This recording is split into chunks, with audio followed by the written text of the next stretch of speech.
بسم اللہ الرحمن الرحیم۔ حافظ شفیق فلاحی، امام مسجد Islamic centre, lecturer Iqbalia junior college Hyderabad. 3-4 مشورے تھے اور کچھ باتیں تھیں۔ سب سے پہلی بات، میں مبارکباد دیتا ہوں ذمہ داران کو، ایک اہم پروگرام آپ نے یہاں پر منعقد کیا اور بہت کچھ سیکھنے کا موقع یہاں پر پرووائڈ کیا۔ دوسری اہم بات جو ایک مشورے کے طور پر ہے کہ ملک کے موجودہ حالات میں ایک عالم دین کا کیا کردار ہونا چاہیے، اس پر بڑی تفصیلی گفتگو کی گئی اور ذہن سازی بھی کوشش کی گئی۔ تیسری چیز، بھائی محی الدین غازی صاحب کے جو پی پی ٹی پریزنٹیشنز تھے وہ اختراعی نوعیت کے پریزنٹیشنز تھے اور کچھ سیکھنے کی جانب موٹیویٹ ہم کو کر رہے تھے۔ اس طرح کے پریزنٹیشنز بہت زیادہ مفید ہوتے ہیں۔ تقاریر سنتے سنتے ہم 70 سال سے یہاں پر پہنچ رہے ہیں، لیکن اس وقت جو بڑا گیپ ہے اچھے لکھنے والوں کا، اس پر ذمہ داران کو توجہ دی جانی چاہیے۔ چوتھی چیز، علماء کو کونسلنگ کی شعبے میں تربیت دی جائے۔ ذمہ داران سے ہماری یہ گزارش ہے کہ بالخصوص فیملی کونسلنگ، جس کا میں خود انچارج ہوں ہماری جماعت کی طرف سے، یہ ایک بہت بڑا چیلنج ہے۔ اس وقت بیرونی چیلنجز سے زیادہ اندرونی چیلنجز امت مسلمہ کے اندر ہے، اس جانب ہماری توجہ ہو۔ پانچویں چیز، اچھا ہوتا کہ دوسرے مکاتب فکر کے علماء کے لیے بھی کچھ وقت نکالا جاتا اور ان کو سننے کا موقع بھی یہاں پر دیا جاتا۔ چھٹی چیز، خوف کی نفسیات عوام سے زیادہ اس وقت علماء کے اندر پائی جاتی ہے، اور اس وقت ہم دیکھ رہے ہیں کہ کل ہی کے واقعے، جمعے کے واقعے کو دیکھتے ہیں کہ بار بار مسلم پرسنل لا بورڈ اور مسلم تنظیموں کی طرف سے بند نہ کرنے کے اعلان آنے کے باوجود بھی، احتجاج نہ کرنے کے اعلان آنے کے باوجود بھی عوام باہر نکلی۔ یہ ایک بہت سوچنے کا موقع ہے کہ کہیں امت علماء کی قیادت کو ریجیکٹ تو نہیں کر رہی ہے۔ اس وقت ہم کہاں ٹھہرے ہیں، اس کے بارے میں ہم کو بہت زیادہ سوچنے کی اس وقت ضرورت ہے۔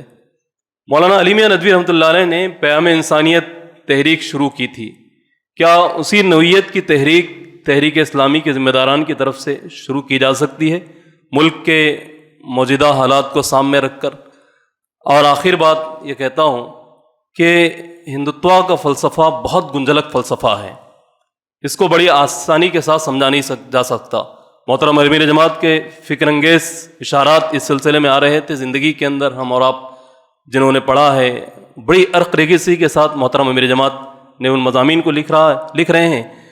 اچھا ہوتا کہ ذمہ داران یہاں پر پریزنٹ سچویشن میں ہندوتوا جو ٹرانسفر ہو رہے ہیں ان کے نظریات، ان نظریات کو علماء کے سامنے رکھا جاتا اور ان چیلنجز کا ہم کس طرح مقابلہ کریں اس پر توجہ دلائی جاتی۔ آخری بات کہہ کر میں اپنی جگہ لیتا ہوں۔ دوستو، سی اے اور این آر سی کے موومنٹ نے یہ بات ثابت کر دیا کہ علماء اس وقت اپنے مقام کو بھول چکے ہیں۔ میں خود اپنے آپ کو وہ کر رہا ہوں کہ آپ دیکھیں گے اتنی بڑی موومنٹ چلی ہے سی اے اور آر سی کی، ہمارے علماء کہاں اس وقت نظر آئے؟